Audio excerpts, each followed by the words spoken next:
It helps when you're making a video if you go ahead and look the correct direction so that you don't look like you're cross-eyed, crazy, or a combination of the two. My name is Diane Dean-Epps, and I am someone who does what I call sit-down stand-up. My new book is Just Because I'm Not Effin' Famous Doesn't Mean I'm Not Effin' Funny. And I have decided that I am going to go ahead and launch some short vignettes that are mildly humorous. This first one, emphasis maybe on the mild, so that I can go ahead and move forward in this thing we call comedy.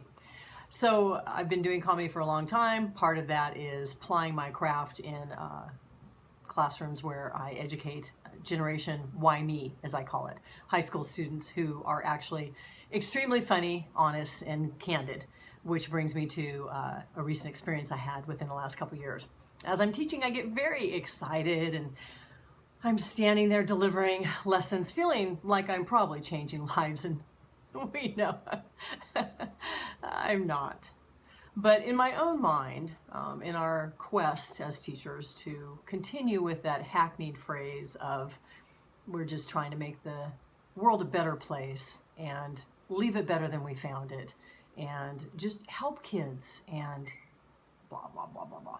So I was standing for the classroom and I was just talking about Shakespeare, and I could see that a few of the kids, they were starting to talk in the back of the class and they seemed to be really getting it. And I was so excited. They were talking to each other and, you know, kind of nudging each other. And a few of them looked like they had questions, but I was, you know, really in the throes of my lesson. And so I basically was indicating with my nonverbal that they should wait with their questions until we got to the final crescendo of it all, and when they were feeling different and I could just sit down and have a cup of coffee and maybe smoke a cigarette out in my car afterwards. Not that I've ever done that.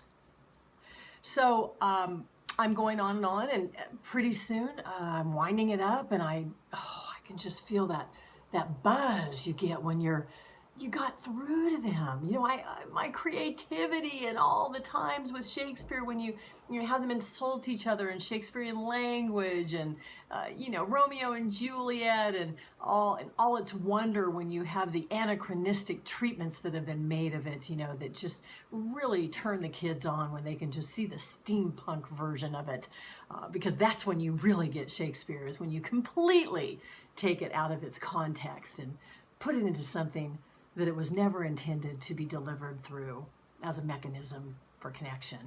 And then feel good about that you're spreading the word. So there was a young man, Josh, waving his hand, and he had a question, a burning question, and I felt like this was going to be just the pièce de résistance. I don't speak French, but I do use that every so often. And so I finally, you know, sat down at my desk and with a dramatic pause, and I called on Josh, and Josh said something that I'll never forget. Well, he asked me a question, really, and his question was, yeah, has anyone ever told you that you look like that late night lady, you know, Elvira? The class broke up laughing. I just quietly died inside a little bit, and I realized that perhaps they were getting different things out of the lesson than I had intended. Hard to believe, but it's true.